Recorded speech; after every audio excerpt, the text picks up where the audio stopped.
Hi, beautiful people. How are we doing today? Yes, it's another time to learn. Yes, we want to make sure that there are no itches today, and that's why we are here. So, we know that today is another beautiful time, and if you've listened to our voice, our learning this thing in Child Development Theory 3, you would see that that theory was really a whole lot. If you're meeting us for the first time, my name is Bukola, Odetunde-Israel, and we've been learning about child development theories under the platform of Educrest Early Years Institute for the past 2 weeks. And today is another time to learn. We've done a series of theories, and this is about the last theory. And I know that you would not miss out. You would not miss out on this. So let's get started.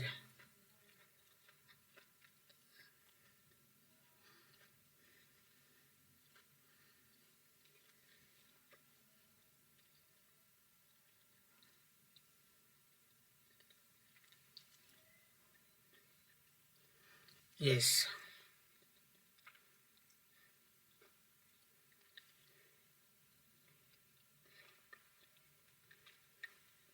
Really a whole lot. So I believe that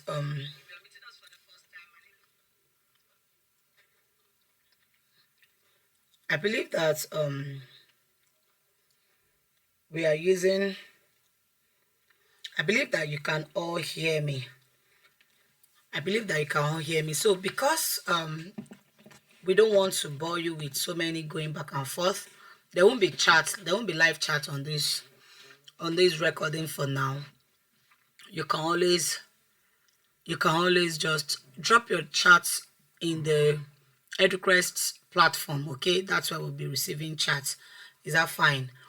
So let's get started. If you're meeting me for the first time, my name is Bukola Odetunde-Israel, and I'm the lead coach of Educrest Early Years Institute. And what we do basically at Educrest is that we do teachers training and we offer developmental services for school. And when we do this because we are interested in you. We are so interested in you. And if you're wondering what do we mean by early childhood education, so be it you're a teacher, you're a school owner, you're a school leader, you're a name it, anything you are, so long you're interested in working with children, trust me, this is the best place for you to be.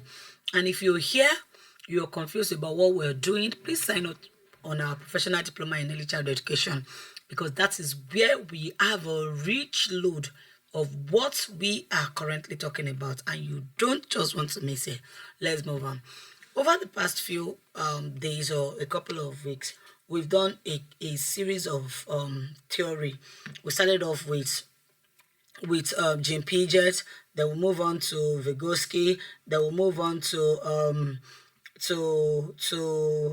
Erik Erikson, and now we are on Freud, Sigmund Freud.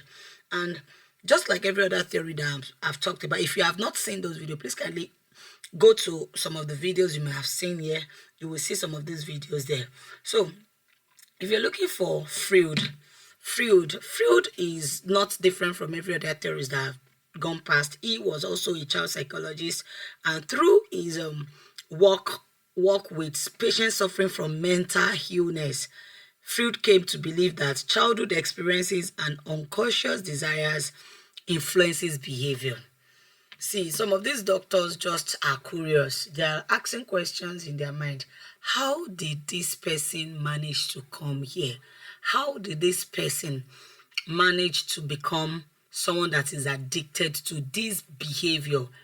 This behavior to you may seem like he should have control over it, but Freud is saying that, well, this person have no control over it, because if they do, they would not keep at it, because some of this behavior they are crazy. There are things that you ask, like, how can a full-grown man be doing this? How can a full-grown woman be doing that? So basically, Freud's psychosexual theory suggests that children or a child development occurs in series of stages, and it focused on different areas of pleasures of the body, like different areas of the pleasures of the body. And when I take this program, I always like to help, and I always try to give parents an understanding that, see, when you see your child begin to do some things, you ask questions. Are you sure this is my child? Are you sure somebody is not molesting my child? When a child begin to touch themselves in an inappropriate way, you're asking questions. Hey, are you sure something has not gone wrong? Are you sure something has not gone wrong? So basically, what does Sigmund Freud's theory claim to aim to do for us? It says that in his theory, children have a right to, children's body would respond to pleasure at different times in their life, at different places in their body. So at some points, children may like to put things in their mouth, which means that the zone of pleasure is in their mouth. At some point, I think I should not just let me just give you the point first. We'll go into deep things. So number two thing that Sigmund Freud is talking about is that during this stage that this child is having different pleasures, that pleasurable desire comes from different places of the child's body, the child may encounter what we call conflict. And this conflict can play a significant role in the development of the child. And if this significant role is interfered with, this child will have something we call fixation.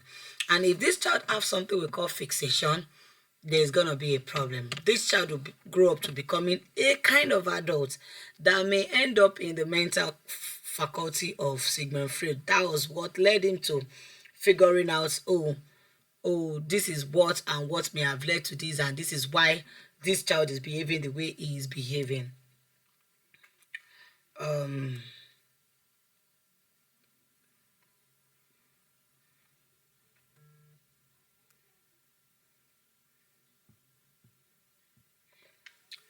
So Sigmund Freud is saying that once there is fixation, there will be trouble.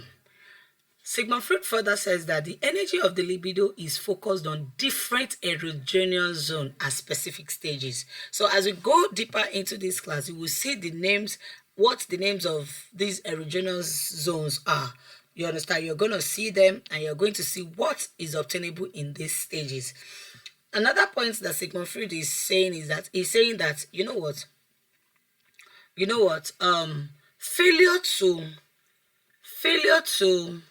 to progress through a stage can result in fixation at a point in development, which he believes that could influence the behavior of this person as an adult. You understand?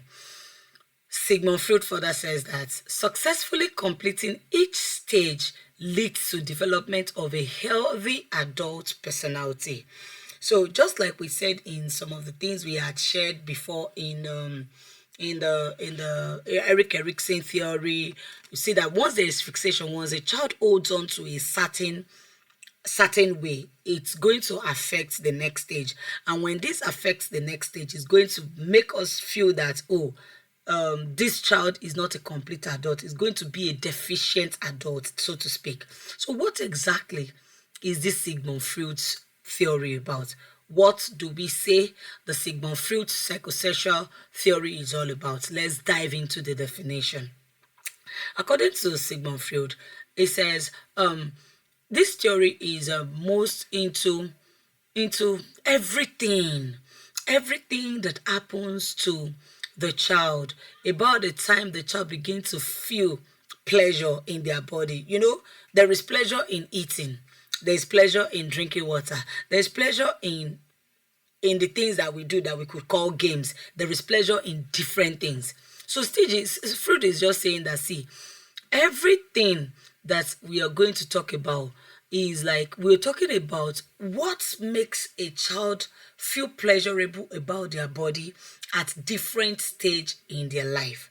Because Freud believed that personality developed through 5 psychosexual stages, and each of those stages focuses on a specific erosional zone. He's saying that at every point in time, if a child is 2, this is what the child will like. If a child is 1, this is what they will like. What gives them pleasure? Now, if this were to to be a class where I could ask questions, and I'm going to probably be able to speak with you people, and I'm going to be able to hear you, I would have been able to ask that. If I asked you to talk about a 2-year-old or a newborn baby, what would you think that the child would want to? What do you think gives the child pleasure?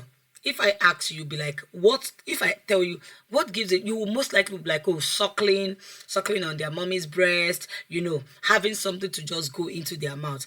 If I ask you, what do you think would be the zone of pleasurable desire of a teenager?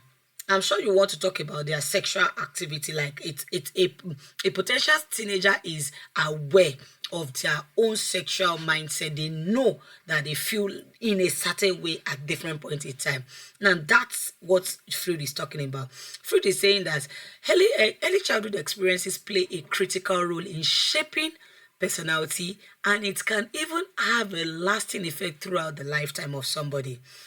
Freud is saying that if there is a conflict during a certain stage, a certain psychosexual stage, if that conflict is not properly resolved, individuals may become fixated and they will develop personality traits. Those personality traits are going to affect them. It's going to affect how they see the other sex. It's going to affect how they maintain a certain kind of relationship, and so on and so forth. So Freud, therefore, now help us to have these stages of development outlined. It helps us to arrange it in a way that we can understand the progression, that from one thing to the other, from one thing, because when there is an unresolved situation, when there is an unresolved when there is an unresolved pleasure, unresolved conflict, it can lead to fixation, and this can influence. So when you see an adult, so when you say a pedophile, this theory is a very sensitive theory, and I want you to pay close attention, a very, very good attention. If they say a pedophile would do this, if they say a girl child gets pregnant for the father. There is one I saw on Edo News over the weekend that the girl child got pregnant for the father and says that she loves her father and nobody should go after the father because the father disappeared when the police came for the father, and the father disappeared, and then the girl child is saying that please do not harm my father. I love him. That's why I allowed him. You will know why these things happen to be like that. It may annoy you, but the truth of the matter, these are real issues. So what are now the stages? You see, Freud believed that personality develops in childhood through stages where the ID, I'm going to explain ID, ego, and a whole lot of. If you see the DP I had to change this DP because I saw that most of you were complaining that it's not allowing you to know the current life class and so on and so forth, so you couldn't even tell where exactly we are learning. So you will see we have an anal retentive, we have an ID, ego, super ego, Oedipus complex, libido, and all of those. So you're like, why are we talking about sex? Is this something that we're supposed to talk about? We're not doing early child education. We're not teachers anymore. Calm down. We are still teachers. So Freud is saying that, see, about the time that we're talking about ID, it's like identity, so to speak. You see, ID's pleasure-seeking energies focuses on sensitive area of the body. And this is known as the erogenous zone. You see, during these 5 stages, each of these zones provide a source of pleasure for the child. And during these 5 psychosexual stages, the erogenous zone is associated with a particular kind of organ in the body. And this particular organ serves as what? A source of pleasure. See, psychosexual energy, or probably we can call that psychosexual energy, we can call it the libido. It's actually described as a driving force behind every kind of behavior that you see children exhibit at different points in time in their life.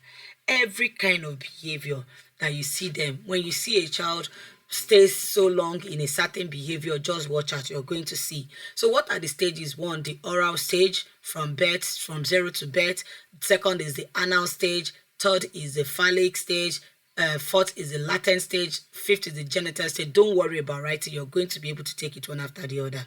So that I will just go straight into the definition and I will pick each stage. Once I'm mentioning the stage, I'm going to explain the stage and the ages and all of the things that come with it. So, you see, this theory is also called the psychoanalytic theory, and it suggests that personality is mostly based, or is mostly established by the age of 5. Anything a child is gonna be, largely you're going to have seen any personality, anything that the child was going to exhibit. If you're able to tame, if you want to teach a child a certain language, teach them before the age of 5. If you're going to teach moral, teach good morals before that child turns 5. Yes, it's not like they cannot change, but we're saying that largely a child that is behaving a certain way will continue to behave in a certain way, except if a better intervention comes in when the child is above 5. So early experiences plays a large role in personality development, and it will continue to influence behavior in later life.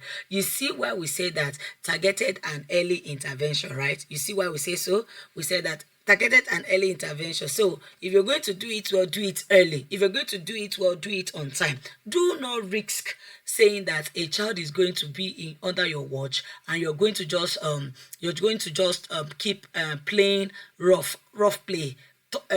What do we call it? You're what do they call this thing? You're playing anky panky. You're using the child as a chess. No, the child is a very critical personality in the field of early years, and we hold them with high esteem, and we make sure that, because if we make a mistake, remember that foundation is there, and if we make a mistake in the foundation, there is trouble. So we don't want trouble for ourselves, and that's why we're saying that please help us to get it right with these children on time, and let's move on. So you see this conflict that we're talking about. I will go into the definition of each stage, but you're going to learn also. Every time we talk about conflict, just picture, if I mention a stage now and I tell you the characteristics. So when I say conflict, when I say fixation, conflict and fixation happen to be the same thing, or maybe fixation will lead to conflict. What does fixation mean? Fixation means that I get used to a certain behavior, and because I get used to a certain behavior, because I get used to a certain behavior, I find it difficult to let go of that behavior. And because I find it difficult to let go of that behavior happen to now begin to make me have troubles. I hope you understand. So that is where the conflict is. So when you hear the word conflict and you hear the word fixation, just know what we're talking about. See, at each stage of these things, until conflict is resolved, the individual will remain stuck in a certain stage. And a person who is fixated at an oral stage, for example, I'm going to go back, is going to be over dependent on others, and will find it desirable to smoke and go on and go on and go on into different abilities. So now, what is the first stage?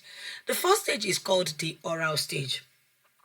This stage is the first stage of the Sigmund Freud's theory of psychosexual development, and it says that, you see, in this stage, from 0 to 1 year, you see the zone of pleasurable desire. If I ask you now, a newborn child, once the newborn child comes out, who teaches the child to suckle?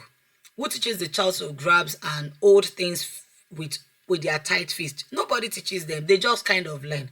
If you put a breast into the mouth of a child, yes, the child may not get it for the first few months, for the first few days, but at some point, because that is the place where desire is met, because the first need of that child at that stage is what? I want to eat.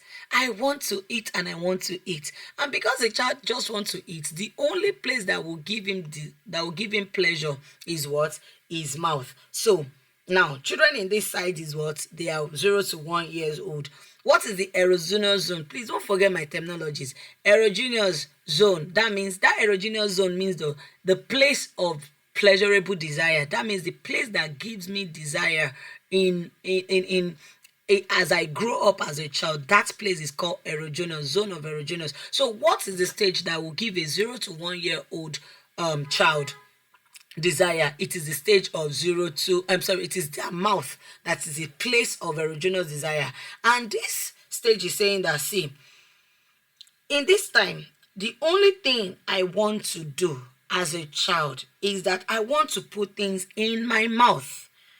The child is saying that the only thing I want to do as a child is that I want to just put things in my mouth. I want to love to have things in my mouth. I want to suckle. I want to grab somebody's finger and I want to put it in my mouth. I want to grab the, what do they call these these theta or something. I just want to put anything. If I find somebody's ankle, I put it in my mouth. If I find even a dry chest, that's when you put them on their father's chest, they still want to suckle without thinking. Is when they suck and they see that nothing is coming out, that's when they will start crying. So the place of pleasurable desire is where? Is in the mouth. You see, during this oral stage, the infant interact primarily with their mouth. They suckle, they you see, they suckle, they make sure that anything that can give them desire comes from their mouth. You see, at this stage, the mouth is crucial for eating, and the infant finds it pleasurable to use to have their mouth, they'll have their mouth on different things because they just want to make sure that it give them what they want. They use their mouth for tasting, they use it for sucking and all of those things. You see, as an infant depend on you and I for feeding at this oral interaction. They do what? Build trust and comfort. Remember the theory we did last? What's the theory? The theory of Erik Erikson. We said that it is a stage of trust versus mistrust. So at this stage now, if somebody now decide that this is the stage that they desire to be treating a child badly, what they are doing is that they are losing the child's trust. So the child in this stage is thinking of you. Remember what attachment, we're still going to go to attachment theory, I think it's after now.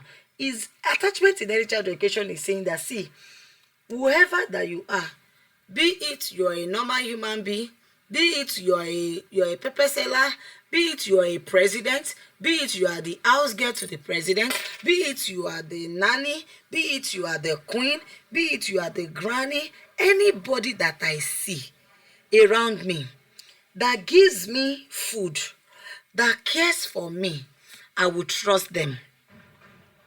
The child in this stage is saying that I believe you and I trust anything you give to me. That is why they cannot choose, except if they begin to pick things.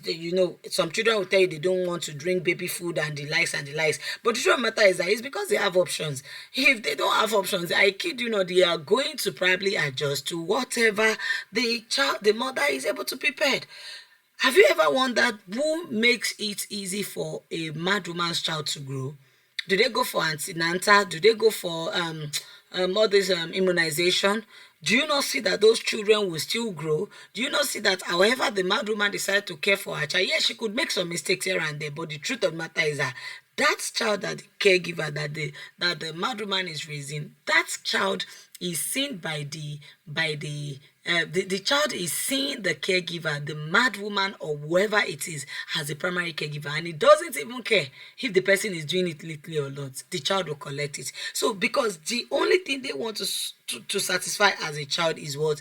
Their hunger, their taste bud. They want to meet their taste bud.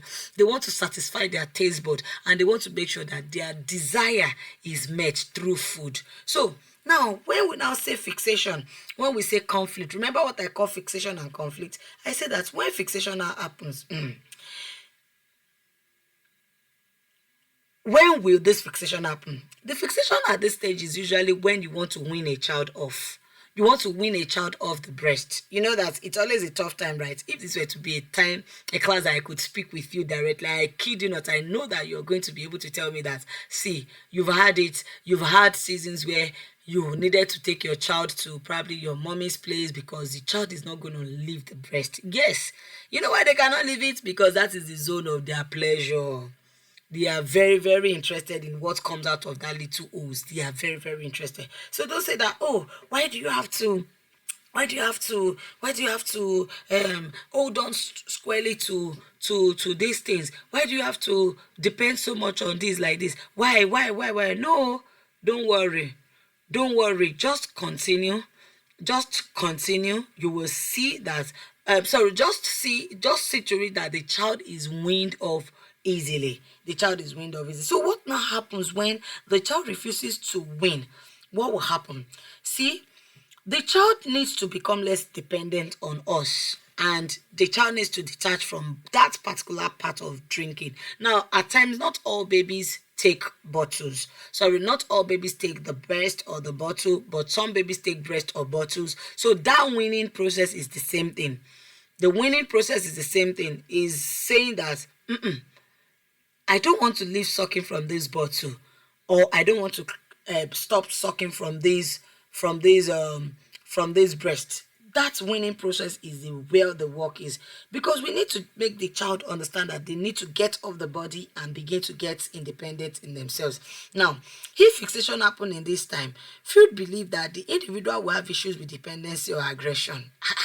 You are wondering, just small winning of a child, you are telling me that the child will have issue with aggression or something? Well, basically what Sigmund Freud is saying is this. He's saying that how we do it, I think that's the goal. How we do it, remember that this is trust versus mistrust, is similar to Eric Erikson theory. He said trust. The child is saying that, can you do it with me little by little? Can you begin to help me to understand that I am getting off this thing without making it too harsh on me? Can you help me to win off easily? Now, let me explain why you are learning this, because you are wondering, but I'm here as a teacher now. Why am I learning all of these things? It's because so that you can have the understanding of teaching the parent. You can have the understanding of teaching the parent how to deal with children in this regard. So a new mom is saying that, oh, I need to wean off Jason from the breast and it's been difficult. What would you do? You will explain to the teacher how, and you will explain to the parents how they need to do it perfectly. How they need to do it perfectly. How they need to do it. You teach them how. How can they teach? How can you teach them? You teach them, okay, what are the gap period? Can you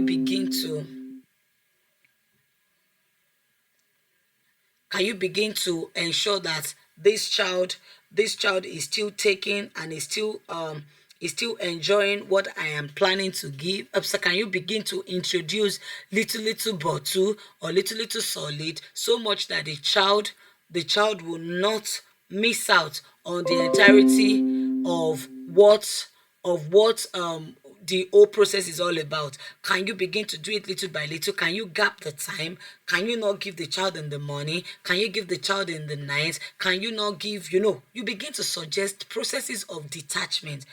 If we ask some of the people that are mothers to share experiences of how to wean off their children from their breast, I'm sure they will have different ways, different methods that have worked for them. Anyway, Sigmund Freud is saying that do not let into the child an aggressive way of detachment, because that is where mistrust will come in. That is where discomfort will come in. And now, if the child now says, I'm not going to leave this thing, the child gets so fixated. Let me tell you what will happen again. The child will have a pleasure.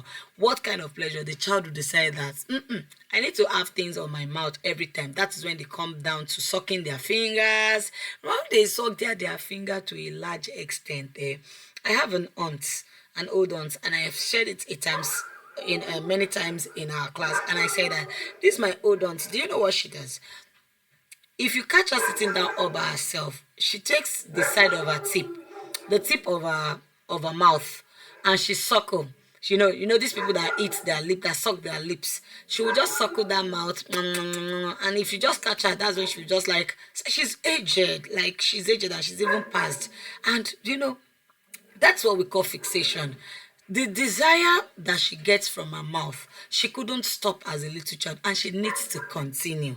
That's what Sigmund Freud is saying about. He's talking about. He's saying that the desire that somebody gets from their mouth will lead them to the way they are going to keep up with the things that they are doing. Sigmund Freud is saying that, I'm telling you that this child, if you refuse to teach the child will come home at age 3. The child will keep sucking. Have you seen some children? I've seen children that they are in toddler's class and they are going home after school and they are sucking again, and their parents allow them, and they will continue till 5. I'm not lying. No, they will find it really difficult. That's what we call fixation. Do you think that's a good thing? I kid you, that's not a good thing, and no mom wants to experience having their teachers children keep taking their breath and keep sucking. So our job as educators is to educate parents. As we are learning, we're also educating parents on how best to help their children become better. You understand? How best to help their children become better. Let's move on. Now, the next stage is, please, if you have question, just keep noting your questions. When we are done, I could do I could address all of the questions in our WhatsApp room, and if you can drop it in our WhatsApp room, I could also do them on this call also, so that we can revisit them as we go on. The second stage is the anal stage. The anal is spelled ANAL. ANAL. That's, what anal. This stage is between the ages of 1 to 3.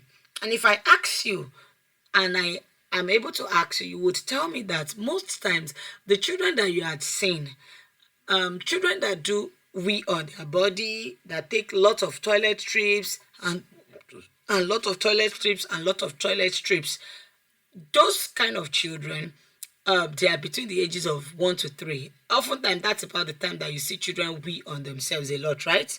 I know. So, in this stage, what Sigmund Freud is saying is that Sigmund Freud is a belief that the primary focus of the child in this stage is what is the stage the zone of erogenous, the zone of pleasurable desire, that is the erogenous zone, is the bowel and the bladder. The bowel and the bladder. This time, the child is finding it interesting. You will just see that a child that you just took to the toilet will stand in your face and will wee. Like the child will practically drip wee on their body, and you're like, are you kidding me? How could you not have said you want to wee for the umpteenth time? But then I took you to the toilet. Why didn't you wee? Why didn't you wee? You see? These are the things that we're talking about. Children will surprise you, but then at times it's not their fault.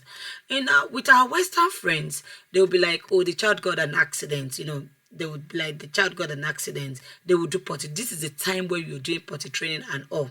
You see, during this anal stage, Freud believed that the primary focus of the libido was on controlling the bowel and the bladder and the bowel movement. The child want to poo on themselves, the child want to wee on themselves, and so on and so forth.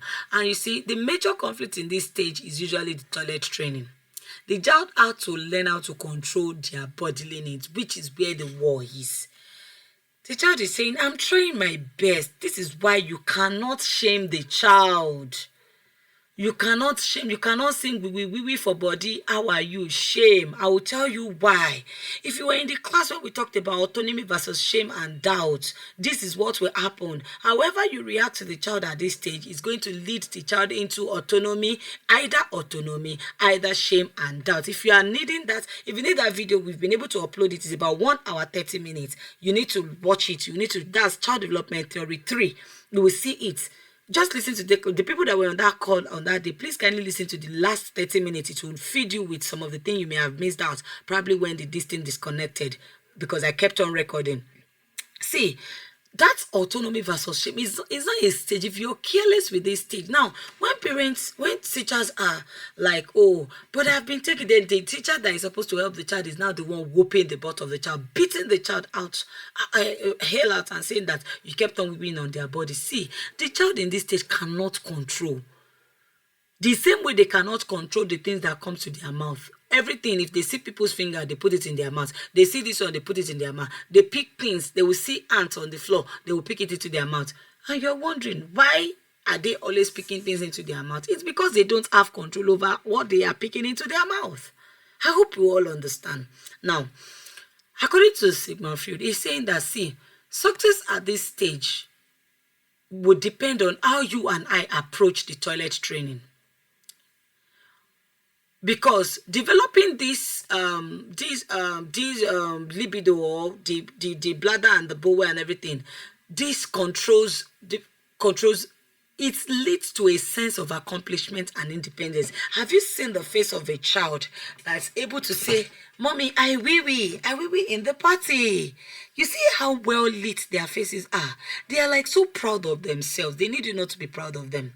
Like, they are so proud that they could do it. They are so proud that they did not wee on themselves. When they wee on themselves, how do you think they feel? They don't feel interesting. They don't enjoy it. They can't control it, even though you will beat some of them and they will cry and cry and cry and cry. But then the truth of the matter, they wish they could stop it, but they couldn't. So if they're able to now stop it, do you know they feel excited about their own efforts too? Yes. Now, you see, according to Freud, when you do a good job here, you as a teacher, you as a mom, you as a person advising the parent, however you teach the parent in this stage to approach this stage is what will get us to the next stage. Now, if you praise a child, you said you did it, you have stickers in the restroom, and you'll be like, oh, you did it, Jason, you did it, good job. You give them the sticker, you give them potty training stickers, you give them a lot of these things, and if you do this well, do you know that the children will be confident in themselves, and that will connect to the stage where we call autonomy, when the child has the ability to think for themselves. So the child is now able to now say, I can go to the restroom when I feel pressed, because whenever I feel pressed and I do it in the toilet, my teacher and my mommies are always proud of me. They are not beating me too hard. So when you praise and reward your children for using the toilet at appropriate time, it encourages positive outcome and help the children to feel capable. Remember the definition of autonomy. The child have autonomy of their ability. They're like, oh, I did it by myself. I did it. It makes them feel productive. You see, Freud believed that positive experiences during toilet training serve as the basis for people to become competent, to become productive, to become creative adults. You guys, this is an interesting class. So that means if they potty train me well, if they potty train you and I well, and they did not mess us up and mess up our personality when we are trying to, control our bladder and bowel, we will probably just grow up to be more confident grown-ups. And then we would not have known that it was a good job that was done by someone somewhere that led us to being able to do this. Isn't God wonderful? See, now, we understand the peculiarity of parents, and we know that some of us come home tired at the end of the day, and it's not easy to really potty train a child. Don't let's deceive ourselves. So not all parents provide the support and encouragement that children need during this stage. So instead of people taking their time, they now use the hard rule. They will either punish, they will either ridicule, they will either shame the child for this accident. You know what we mean by accident? That means when you wee on yourself or you poo on yourself. That's what we're saying. Now, when you do this, do you know that this your behavior, you as a teacher, because we're not talking to you alone as parent also, we're talking to you also as a teacher. When you do this, do you know what you're doing? It can have negative influence on the child. That child is already 3. Now, when you take this approach, the child is feeling body shamed. The child is feeling, that's where inferiority complex starts setting in. The child is ashamed to stand in front of their friends. When they wee on themselves, they stand still. Have you noticed in the class? They will stand still. They will not want to move left, right, and center. They will be so ashamed of themselves. That's what Sigmund Freud is saying. He's saying that, see, help the child in the ECE setting to be much more confident in themselves and their abilities. That's what Sigmund Freud is saying. I know that this time the child is having a lot of accident. Can you please help the child? That's what Sigmund is asking of us. See, you see, if you take an approach that is too lenient in that, we are saying that, okay, be gentle. Don't be rough on the child. If you are too lenient, you are still going to cause problem. If you do not potty train the child very well, there is going to be a big problem. So don't come and say that, Coach Bukola said that we should take it easy with the children, and when we take it easy with the children, we're going to not have them, we are not going to body shame them. No, what I'm saying is that balance is key. So you see, when you're too lenient with the children, you're going to have a situation that the child will have. The child will have what we call anal explosive personality. This personality could develop in the child, in which this particular child grows up to become a messy, wasteful, or destructive adult. You're wondering, take it easy now, coach. Are we not just talking about potty training now? How did you come and attach my potty training to my ability to be a messy adult? Yes. So when we are trying to be gentle, we allow the child to be on themselves, we allow them to poop on themselves, they go on and not being messy at different points in time. Hello. we're going to have a problem. The child finds it comforting and convenient to make a mess. And when they make a mess at different points in time, they will become disorganized adults. Let's move on. Oh my goodness, I wish this is a class where I could just allow you guys to pause and just laugh with me. You see, now when we're saying that don't be too lenient, we're saying that now if you are now too strict with the child, let me tell you the kind of child you produce. See, if you're too strict with potty training, or if you're too harsh with potty training, or you started potty training too early and you didn't allow the child to become a child, do you know what you will raise? You're going to raise a child you're going to raise another kind of disorder that, we said anal explosive personality.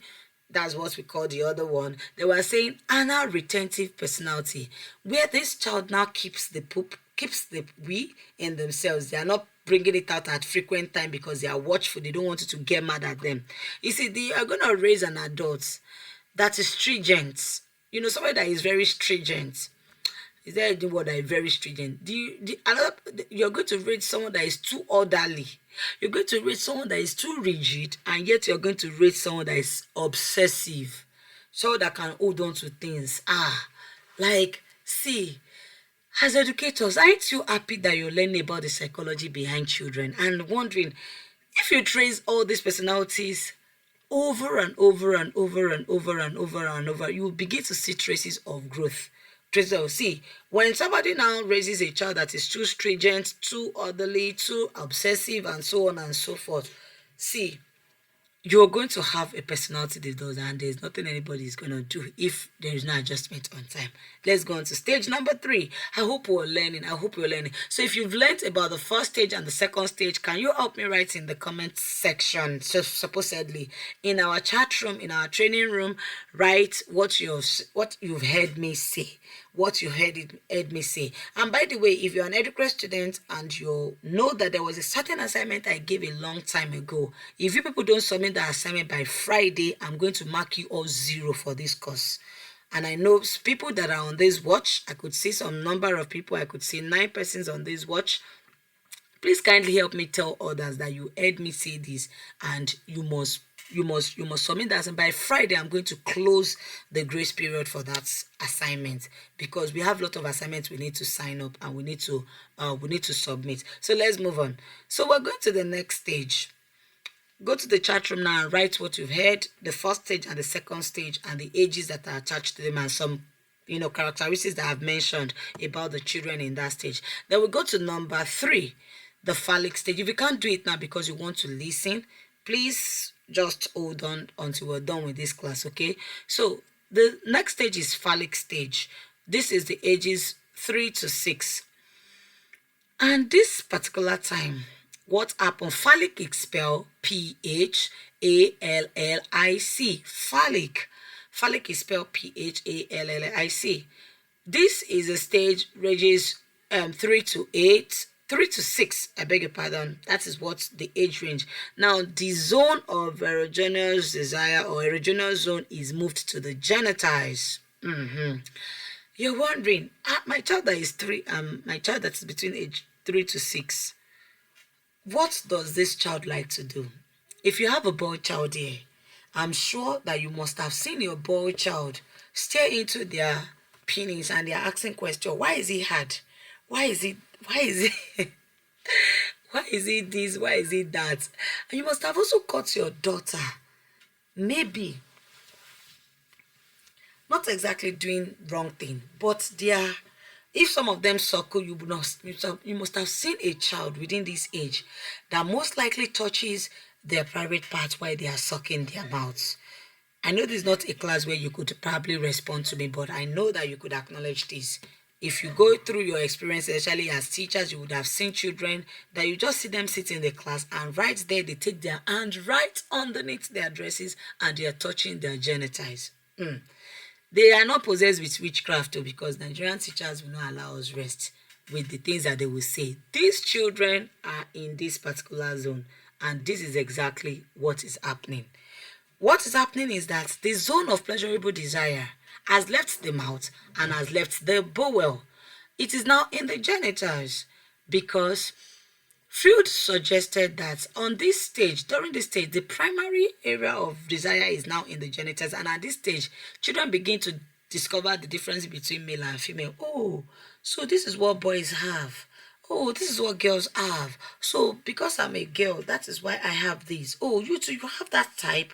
Oh, that means this boy that has this one, this his own is different from my own. Oh, that is what we'll begin to see. And those difference is what we begin to see. See, the primary they begin to ask questions. They are curious, their mind is bigger, so they are curious, they can tell. Now, you see at this stage is a very critical, and I want you to pay close attention. Freud believed that boys begin to view their fathers as rival for their mother's affection. How?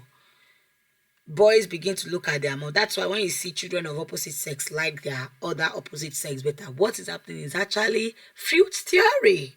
It is called the psychosexual. See, did I say psychosocial? Eric Erickson is psychosocial. This is psychosexual. So, let me explain.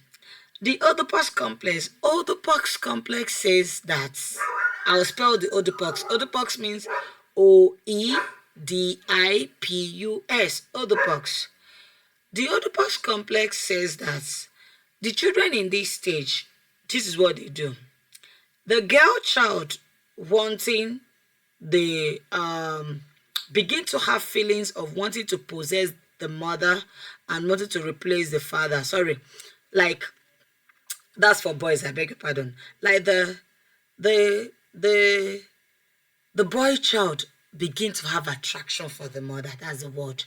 Just a subtle, I just want my mommy, I prefer my mommy. Now, at times, you don't find it always, because especially when you have some boys that just like their dad, it's not a problem. So you just find this set of, but oftentimes you see that the boy child kind of have a soft spot for the mother at default. The girl child have a soft spot for the father at default. Now, the code for the boy child is called the Oedipus complex. Oedipus is called Oedipus,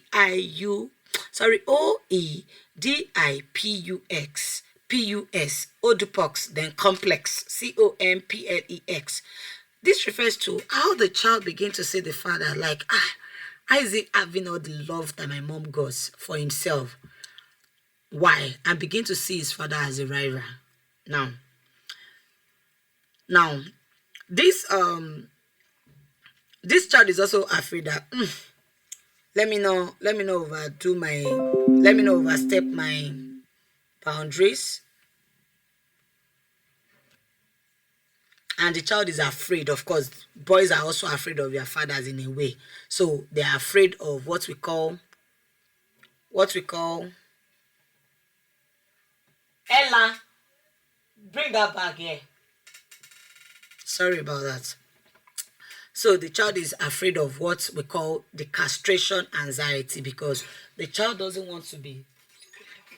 No, he's shaking. Yeah, put it here. Thank you. Just put it here. Sorry about that.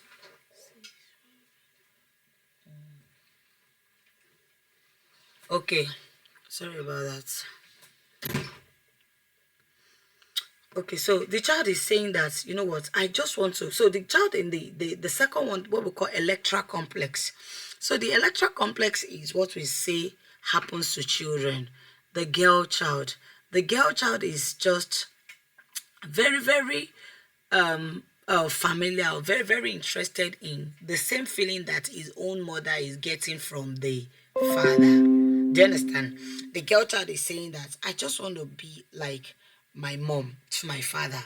I just want to get the same desire. They don't know what goes on behind the closed curtain. Don't get me wrong. Their mind is not that corrupt. They just have this innocent attraction for their father. Now, this is where pedophile get its smarts. The pedophile already knows that the girl child is attracted. If you notice, try it even in church or places. You just see the boy child gets more comfortable when a female person carries him, and the girl child gets more comfortable when a male person carries her. That's just what is playing out. These complexes are what is playing out. And because pedophile knows these things, they kind of will come around the child around this period. And that is the stage where abuse is most, is most recorded.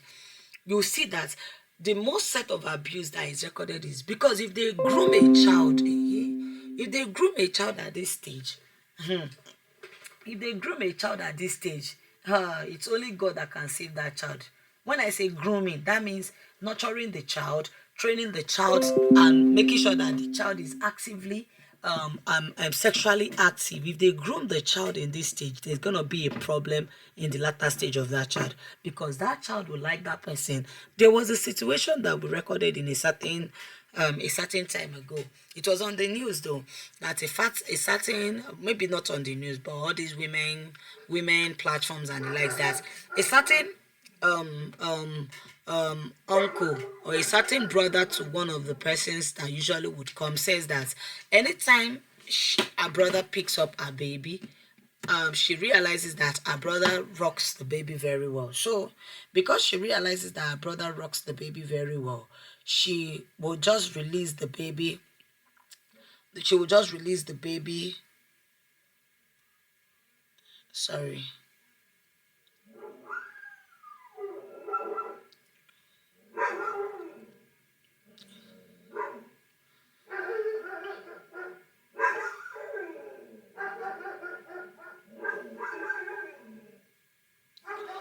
Please, whenever you're cut out, please always join again. There is no magic. I'm also streaming live. You know what Nigerian networks can be like. We are also struggling with the same thing. It's the same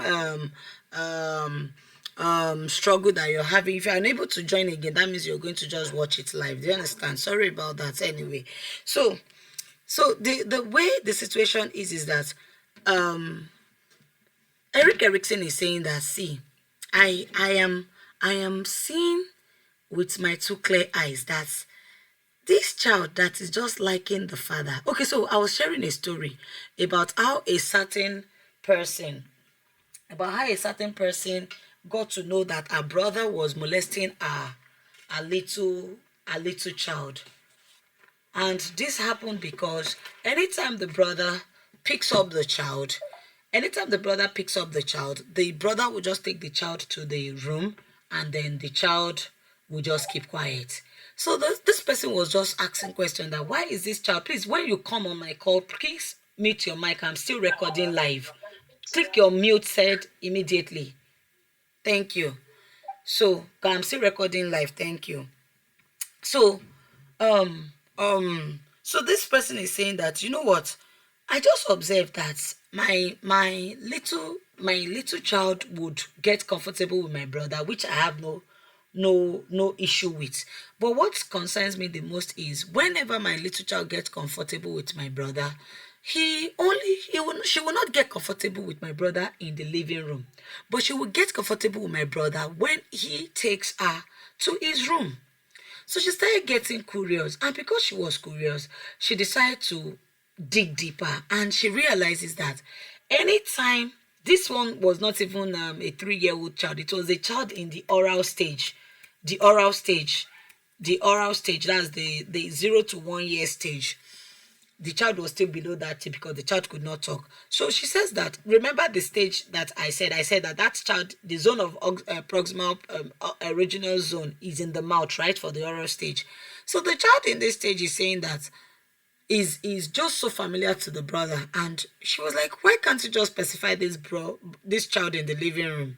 She didn't know what was happening. So the child started falling sick and kept on falling sick, and they had to now go. The child will be treated for infection, a lot of infection. And she realizes that, oh, there is a problem. And the doctor said, this child, there is something odd. This kind of sickness that this child is having is not a kind of sickness that is meant for children. Now, we cannot figure this out because we did not see any penetration on this child. But we are sensing that there is a problem on this child because the kind of sickness that this child is having is a very high infection that must have been that must have gotten into the body of the child only if the child is exposed to a certain kind of fluid, regular fluid. And and they kept on checking. They did not know. Long story cut short, a certain period came and the brother was specifying the child in the room like he usually would, and the sister just peeped through the door hole and saw that the brother was actually bringing out his stuff into the mouth of the child. It is horrible. I can't even mention what he did, but you know what I said, what you know he did, right? He will bring out that part of him and put it into the mouth of the child, onto the child, until he releases those substances into the mouth of the child. The child, being a little baby, would suck those things into her body, and it was not good for the child's body. This was a big case. It was a big, I'm not sure it did not, there is no way, because it was a very big case in the nation a time ago, a long time ago. And, and she had to now call the family and all of them and all of them. And the guy had to go to prison, and people were now asking that she was mean or something like that. And these are real issues. You see what zone of this thing would do. That's oral stage. Oh, that's what oral stage could do for a child. Now, the child that is now in a genital stage, that same thing will happen. You know why? A pedophile, and by the way, some ladies too do the same thing for the boy child. You've seen ladies that do the same thing, that will touch a boy baby child inappropriately to satisfy their own curiosity, even as an adult. See, you just want to mind the person that you keep your children with, simple as ABC. You want to mind the kind of teachers that work with children in your school. You want to mind the kind of house girls. You want to mind the kind of nannies. You understand? We've had a situation also that of a certain teacher that always likes to hold the little boys, 2-year, 3-year-old boy inappropriately. She will say she's washing their butts when they go to the restroom. She touches them inappropriately because she was enjoying it. These are real issues. Now, the child between the ages of 3 to 6 is having Electra and Oedipus complex, and a teacher is touching the child inappropriately. Do you think the child will talk? The child is not going to see anything. Do you understand what we're saying? The child, please mute your mic. Mute your mic.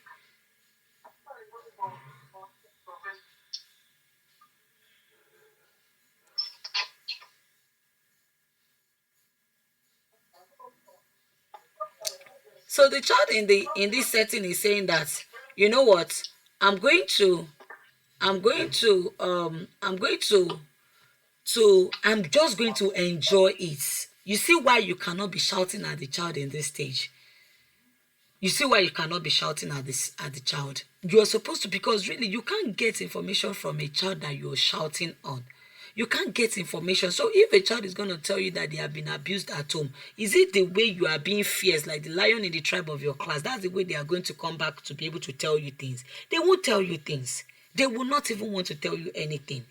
That is why you have to be very, very patient with children in that stage, because at that stage they will keep the most, because they are going to enjoy. It is only when that thing hurts them, that is when they will talk.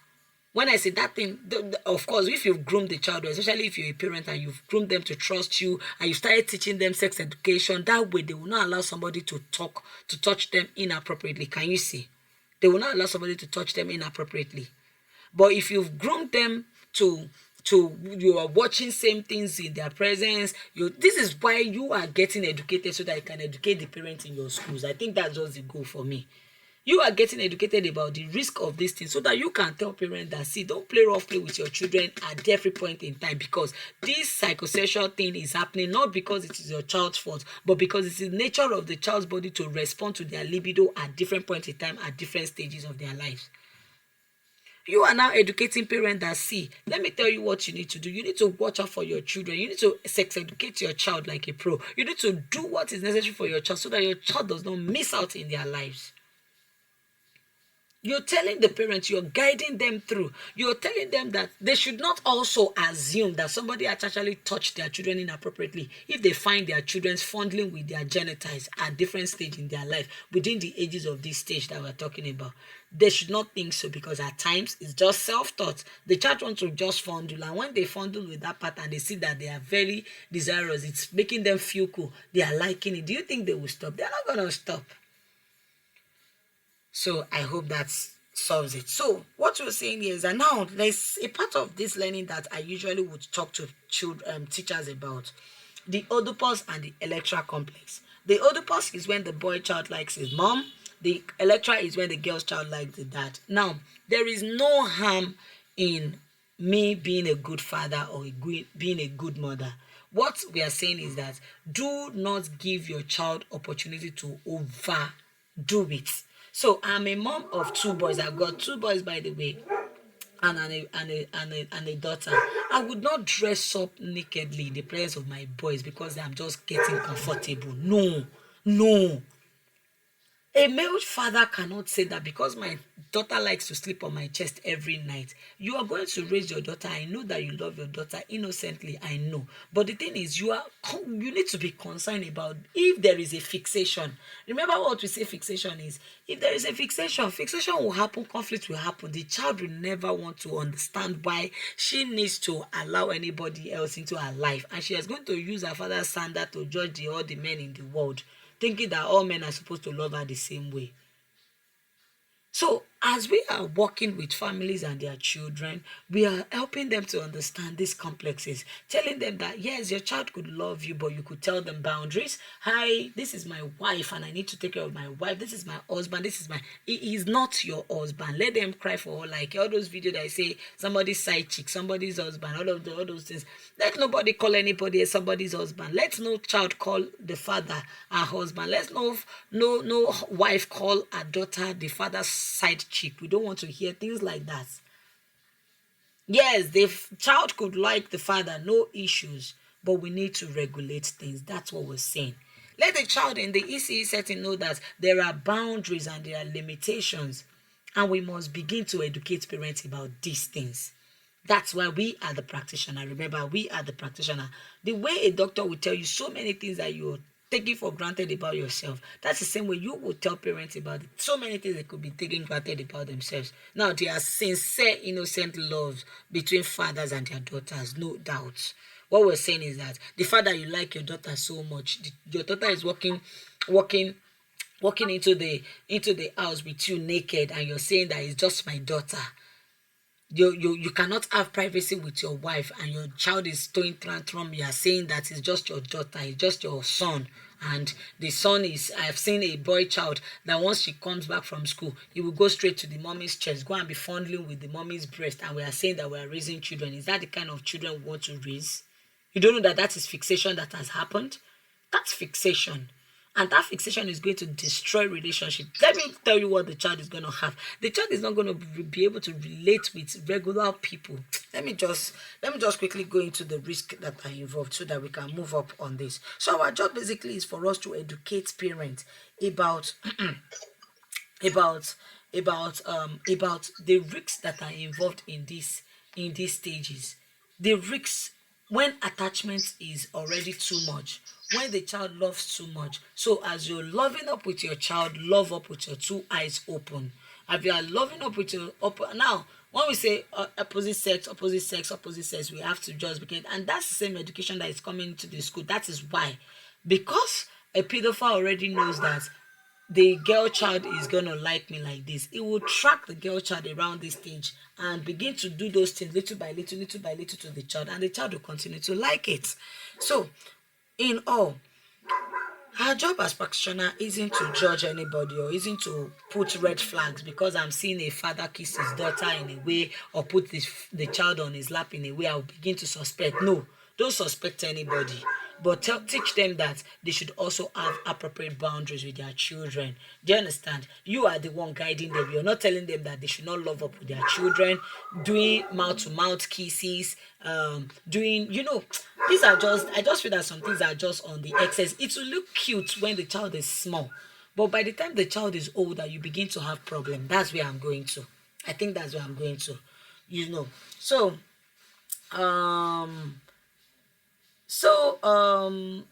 there's a part of this that also, so we have a situation about the same-sex love also that also happens in this stage. It just comes with the complexes. Now, at times it may not be to the opposite sex. It may still be from the same sex. The boy loving the father, the girl loving the mother, or the girl child loving the girl child, and they are touching each other inappropriately. These are just fixation. You know what happening? Anytime that a child is within the age of these 3 to 6, please watch out extra for the child. Because you know what is happening? You see that feelings that they are having is going to leave them at some point. You understand? That feelings that they are having, that feelings that you're thinking that the girl child has, they are going to leave that feeling. It's going to worn off at some point in their life. So don't make it too hard for them to be able to release that feeling at some point. Don't make it too hard. If you encourage some certain kind of relationship, you are not going to be able to, because by the time once they get fixated, when there are others are supposed to be leaving the stage, others have left the stage, they are still holding on to that stage because they need to go into the next stage. And what is the next stage? Let's run along. The next stage is called the the latent period. That's stage number 4. Latent is spelled Latent, the latent period. This is around the 6 years to puberty. You see, a child that is not well managed in the previous stage would have issues moving on to this next stage, because this next stage is a very free period. The child does not even think about anything sex anymore. Does not they weren't thinking about sex, by the way. They weren't thinking about penetration. No. I want you to understand, they weren't thinking about things that adults think about in that stage. No, that wasn't what they were thinking about. They do not mind touching themselves just so that they can give themselves pleasure. Now, when they now find it that when another person now touches them there, it now gives them more pleasure. That is when they begin to now see it as what we as adults experiences. You understand? So the child is just comfortable fondling with their own thing by themselves, and they are not bothered that it's their feeling. Your boy child will sleep on their bed and they will face down and they will keep caressing the pillow in a way, on a way. It is not their fault. That is the sign. Now, are we supposed to say that because it's not their fault, you are going to flip over, don't turn like that, turn like this, don't touch yourself like this? Those are the cautions that I'm talking about. Now, the child in this next stage is now between the ages of 6 to 12. This time, the child is already in middle school. Is about year 1. You see, this time, activities is what the child is interested in. The child is not interested in anything that is touching anything or touching anything. Now, see, age range is 6 to puberty. Erogenous zone is sexual feelings are inactive. Nothing is happening. The child is very much conscious about themselves. Boys just want to play with boys. When I say boys want to play with boys, no strings attached. They are just comfortable with having boys as friends. Girls are very comfortable with having girls. They just want to wear princess dresses. They want to play dress up. They just want to, they are not thinking about anything called zone of sexual anything. Nothing. What their body is saying here, because according to Freud, what their body is saying here is that, see, personality develop in this stage. They want to talk about how what I want to do, how I'm participating in sports, how I'm doing this. They want to just impress you. I think that's just the cocoa of the matter. They want to impress you. This is the time that the child is discovering themselves. I am good at sports. People like me because I sing well. I want to be in drama. I want to be in music class. I want to be in this class. They just want to be everywhere. That's what they want to be. According to this, to Sigmund Freud, this stage is when the children begin to exhibit real traits of who they want to be. They just want to be children. They are not interested in doing anything adult like. Now, imagine if every other person gets to this stage successfully and your child refuses to move on. Now, will the girl child still like her father? Yes. But this time, maybe she will not really want to run to cuddle on her father. I'm not sure. She will just like, Dad, please just stay in your room or something. Or maybe he would just want to still cuddle, but not as clingy as she used to be, because, of course, if fixation did not happen. I hope you understand. Maybe the boy child is saying that, oh, Mom, you're baiting me, and then you're coming into their room and say, Mom, can you please excuse us? That's the same boy child that was clinging to you between the ages of, that was clinging to you all when they were little, because the child will naturally just win off those feelings. They will naturally just forget about those feelings. They will naturally just want to pick up the next thing in their life and they will move on.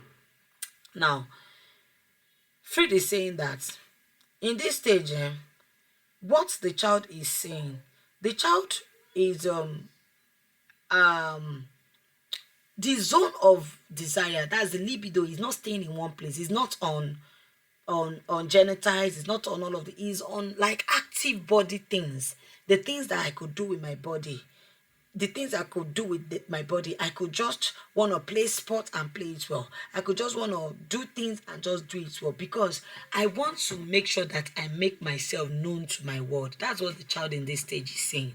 The child is saying that help me to understand what I am doing. Help me to just participate in the world. Help me to make me recognized. Help me to make me notable in my school. Help me to let people know that I am just the smartest kid around.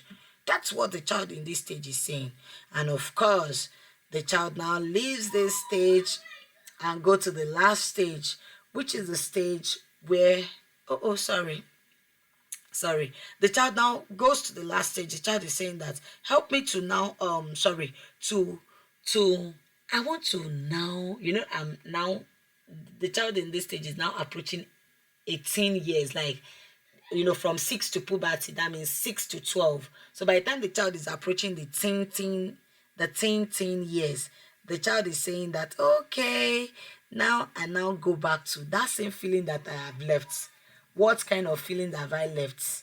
That same feeling, the feeling of XYZ. So let's find out what are the feelings that a child in the next stage will find out, will do.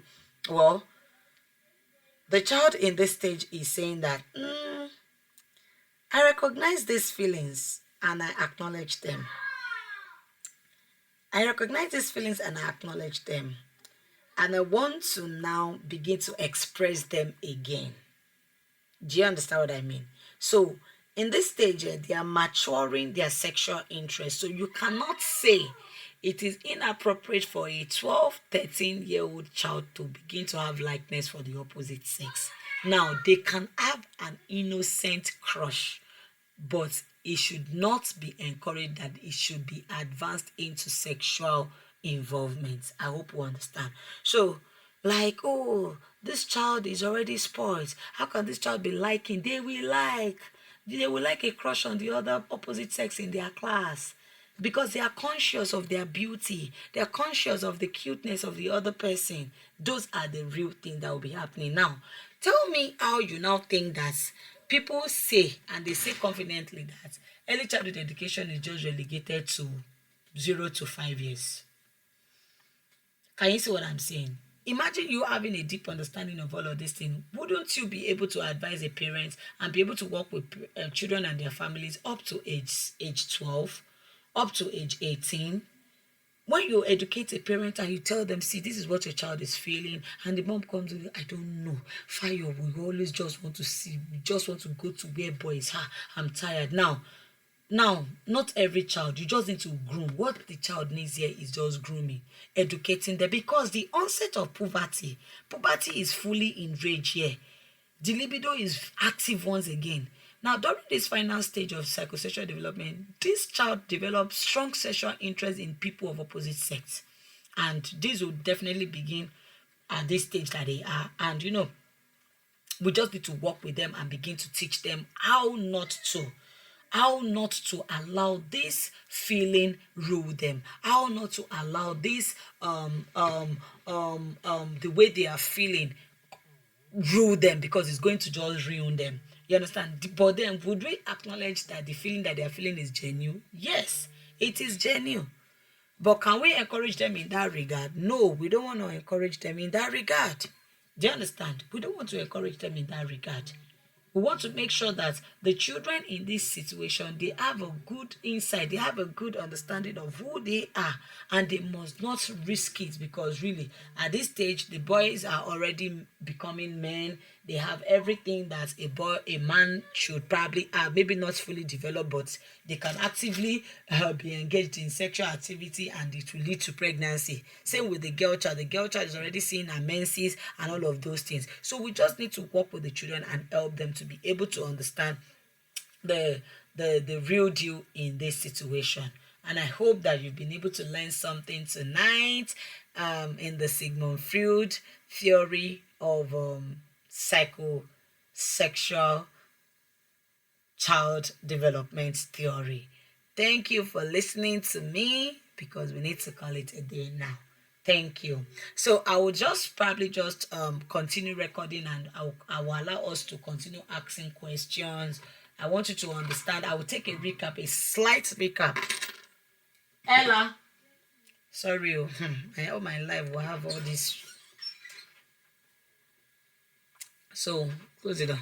So I would just allow us to just ask questions so that we can have understanding of how and what you may have gotten. So what I did tonight is that I introduced you to what we call the psychosexual theory of Sigmund Freud. And Sigmund Freud says that, now let me tell you the end. I talked to you about why he brought about some of these theory. He looked at some patients that have mental illness, and he asked question, where did this start from? And he went into their childhood, and he realized that there was some certain fixation in their lives. And when you see someone that got fixated to a certain sexual activity, you're like, why are you like this? Now, it's not only sexual, because I know it's talking about psychosexual. Now, don't be ashamed to talk about sexual and sexual education, sex education rather, in the school. Now, how you will see it is, before parents come and fight you that you are started teaching their children bad things. Now, this theory is beneficial to you and I as an educator first, so that we can have a deep understanding of the feelings that children feel at different points in time. So they bring a baby to your crèche. Your crèche must be neat, because everything the child crawls, the child is speaking things and is speaking things into their mouth. Can you see? They bring things to the school. The child is crawling. The child in your preschool setting is also everything is in the oral stage. The child wants to put things into their mouth, just into their mouth. Second stage is the bowel. That's the phallic stage, where the child begins to just want to wee, just want to poo. They have toilet strips, and this is where we are teaching the children to begin to have they begin to have what we call we do potty training for them. Do you understand? We're saying that you, as a teacher, please take care of these children. Do not body shame them, because we want you to be able to raise a children that are confident, that have autonomy, instead of children that have shame and doubt. We now say that, and we said that one of the things that will happen is that when you raise a child and the child successfully knows how to potty train, they get so confident. They are so confident in themselves because they did not pee on themselves. That's the child getting so excited. Then the child leaves this stage. And the child leaves this stage and goes to the next stage, which is the phallic stage. In this phallic stage, we talked about how the child gets so attracted to their parents, their opposite parents. So the boy child, through the electral complex, gets so comfortable with their father. Through the Oedipus complex, the boy child gets so comfortable with their mother through the Oedipus complex. The girl child gets so comfortable and so loving to their father through the electral complex. And we said that we must teach boundaries in this stage. We must not allow children these things, because these things naturally come on children. They don't have any secret or any reason why they do it. They just see that their body is just so comfortable with the opposite sex, and we just have to make sure that boundaries is not there, so that abuse can be prevented. We then move on to the latent period, where we said that the children in this stage, between these ages of 6 to puberty, we said that in this stage there are no lot of activities going on. The only activities that is going on in the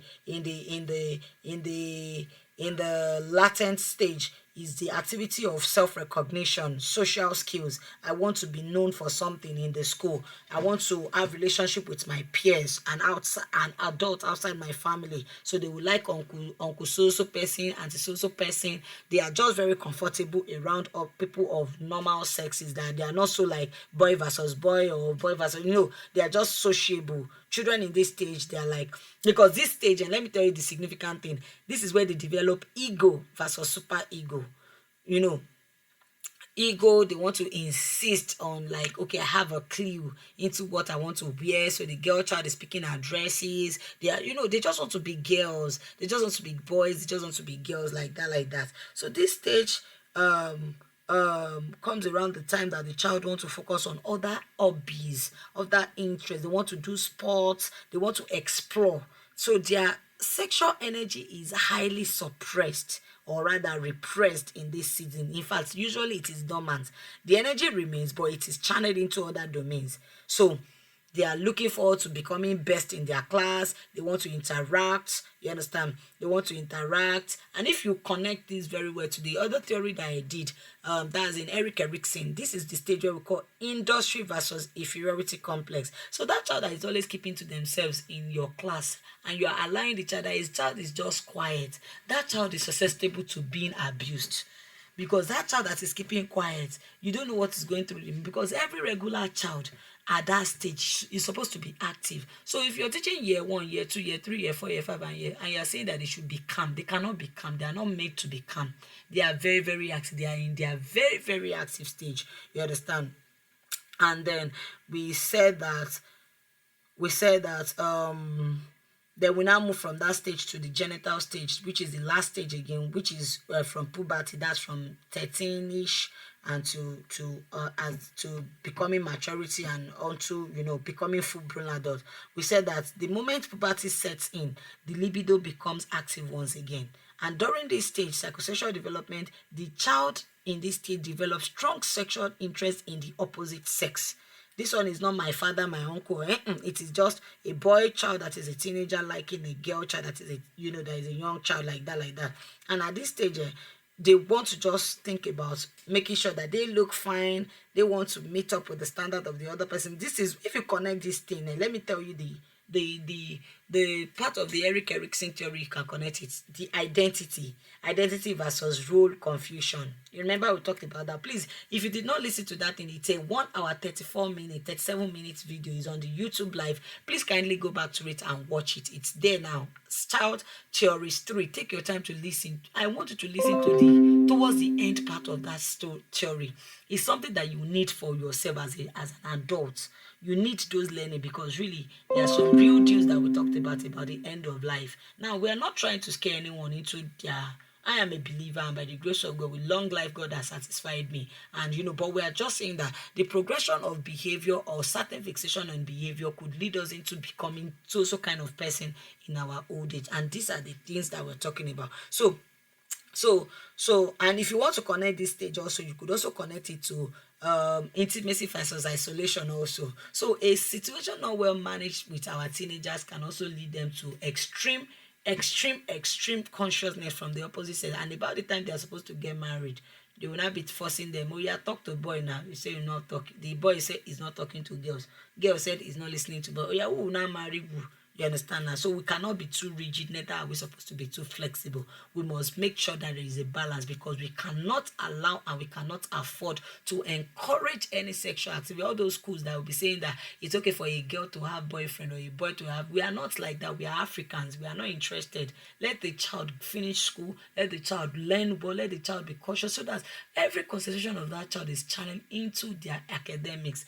When they are done with secondary school, maybe when they get to university, second level, 300 level, 3, I don't know when, but at least let them even get to university first before considering relationship and the life. So, and this is our role. We are supposed to educate parents, let them know that the feelings of their children are valid, because God put those feelings in their bodies, and we need to allow them express it. How we now allow them is what we need to know, and God will help us. Thank you for listening to me again. I am Bukola Odetunde-Israel, and this is what we do at EduCrest. I make sure that you have a good experience, same as other lecturers. They'll be coming on board at different points. If you're just joining us, just feel free to ask more questions and you'll be put through. And thank you for listening to us. We've done Child Development Theories 4, and we have 2 more to go, and we'll be done for this series. Thank you for listening to me. So if you have your question, please feel free to ask your questions as we go. I'm not going to stop the recording, because I want the questions and the answers to also be part of this recording. Thank you.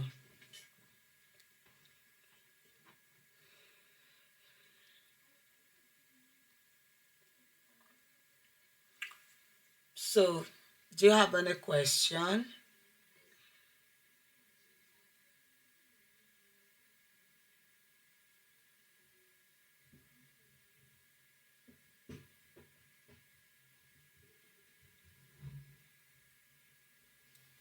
Okay, let me stop my recording.